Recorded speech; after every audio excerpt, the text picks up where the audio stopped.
హైడ్రా విధ్వంస కాండ హైదరాబాద్ను హడలిస్తున్నటువంటి హైడ్రా కూకట్పల్లి నల్ల చెరువు దగ్గర కూల్చివేతలు పేద మధ్యతరగతి నివాసాల కూల్చివేసినటువంటి హైడ్రా అసలు నోటీసులే ఇవ్వలేదంటున్నటువంటి బాధితులు సామాన్ తీసుకెళ్తామన్నా వినకుండా కూల్చివేతలు నమ్మి ఓటేసినందుకు ఇదా మీరు చేసేది మార్పు అంటేనే ఇదేనా రేవంత్ రెడ్డి గారు బాధితులు వాపోతా ఉన్నారు.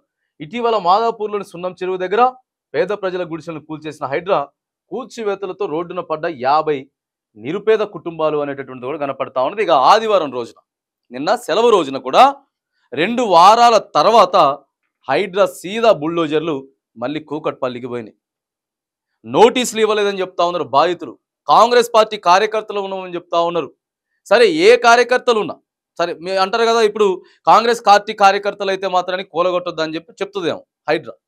కానీ మరి నోటీసులు ఇచ్చి ఎన్ని రోజులు అవుతా ఉన్నది? నోటీసులు ఇచ్చి ఎన్ని రోజులు అవుతా ఉన్నది ఒకసారి చూడండి. ఇక్కడ మంత్రులు ఇండ్లను ముట్టుకోలే, కాంగ్రెస్ నేతల ఫామ్ హౌస్లను టచ్ చేయలే, దుర్గం చెరువులో ఫుల్ ట్యాంక్ లెవెల్ భూమిని కబ్జా చేసిన కచ్చిన ముఖ్యమంత్రి గారి స్వయాన సోదరుడైన తిరుపతి రెడ్డి ఇంటి వైపు కూడా పోలేదు. ముఖ్యమంత్రి గారి సోదరుడు తిరుపతి రెడ్డి గారికి నోటీసులు ఇస్తారు, మంత్రులకి నోటీసులు ఇస్తారు, పెద్ద పెద్ద బడా నాయకులకి నోటీసులు ఇస్తారు. 2 months పీరియడ్ ఇస్తారు, 6 months పీరియడ్ ఇస్తారు, 1 year పీరియడ్ కూడా ఇస్తారు. కానీ వీళ్ళకి మాత్రం కేవలం 2 రోజులట. ఆదివారం కంటే 2 రోజులు ముందు పోయినరు. ఇగో ఇదంతా ప్రభుత్వ హయాంలో ఉంది అని చెప్తా ఉన్నారు. నిన్న బాధితులంతా చూసినాం కదా ఎంత దారుణంగా గోసపడుతున్నారు వాళ్ళు. కనీసం ఇక ఎంత అంటే ఇక అంత ఘోరమైన పరిస్థితి ఉన్నది చెప్తున్నారు. 1994లా ఎన్టీఆర్ ప్రభుత్వం ఉన్నప్పుడు ఇగో అప్పుడు ఇంత అభివృద్ధి కాలేదు హైదరాబాద్. 30 ఏళ్ల క్రితం అయితే అప్పు చేసి సప్పు చేసి తినక ఇగో ఇక్కడ మేము చిన్న చిన్న బిల్డింగ్లు కట్టుకుంటే ఇవాళ అది ప్రభుత్వ భూమి అని చెప్పి కూల్చేసేటటువంటి ప్రయత్నాలు చేస్తూ ఉన్నారని చెప్పి బాధితులు వాపోతా ఉన్నారండి.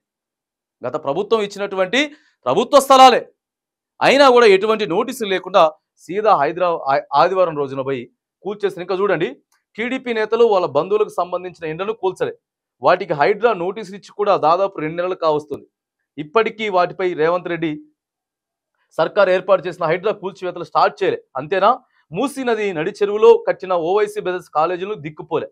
ఇలా ఎంతో మంది కాంగ్రెస్ నేతలు, టీడీపీ నాయకులు, ఇల్లు, ఇతర రాజకీయ నాయకులు, బడా వ్యాపారవేత్తలకు సంబంధించిన నిర్మాణాలు ఏవి ఇప్పటిదాకా కూల్చివేయలేదు. కానీ 2 వారాల క్రితం మాదాపూర్ సమీపంలో సున్నం చెరువు దగ్గర పేదల ఇండ్లు కూల్చేసిర్రు. నిన్న ఆదివారం రోజు కూకట్పల్లిలోని పేద మధ్యతరగతి కుటుంబాల నివాసాలను కూల్చేసిర్రు. 2 వారాల తర్వాత ఓ 10-15 రోజులు ఆగుతున్నారు. ఆ సీదా తీసుకుపోయేసేసి పేద మధ్యతరగతుల మీద ప్రయత్నం చేస్తూ ఉన్నారు. వాళ్ళని ఇల్లులు కూల్చేసే ప్రయత్నం చేస్తూనే రోధిస్తూ ఉన్నారండి. నిన్న మాత్రానికి వాళ్ళు ఏడుస్తున్నారు. కట్టుబట్టలతో బయటకు వచ్చేసినాం, కనీసం సామాన్లు తెచ్చుకోవడానికి కూడా టైం ఇవ్వట్లేదు. మరి ఎందుకు అంత స్పీడ్?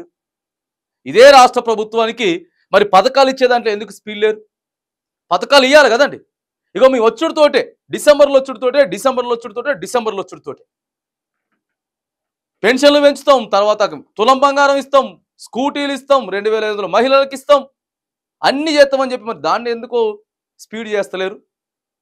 ఈ ఒక్క విషయంలో మాత్రానికి స్పీడ్ చేసుకుంటా, అది కూడా బడా నాయకులకు మాత్రానికి నోటీసులు ఇచ్చుకుంటా, ఎక్కడెక్కడైతే ఇక కొంతమంది కుటుంబాలు 40 కుటుంబాలు 50 కుటుంబాలు హైదరాబాద్లో చిన్న చిన్న ఇల్లులు కట్టుకొని ఏడైతే ఉంటా ఉన్నారో FTL పరిధిలో కానీ బఫర్ జోన్లో చెరువుల చుట్టూ లేకపోతే అవి మాత్రానికి కూల్చేస్తున్నారు. ఓ పక్క హైకోర్టు, సుప్రీంకోర్టు ఏమో ఇగో జర ఆపండి ఇట్లాంటివి అని చెప్తుంది.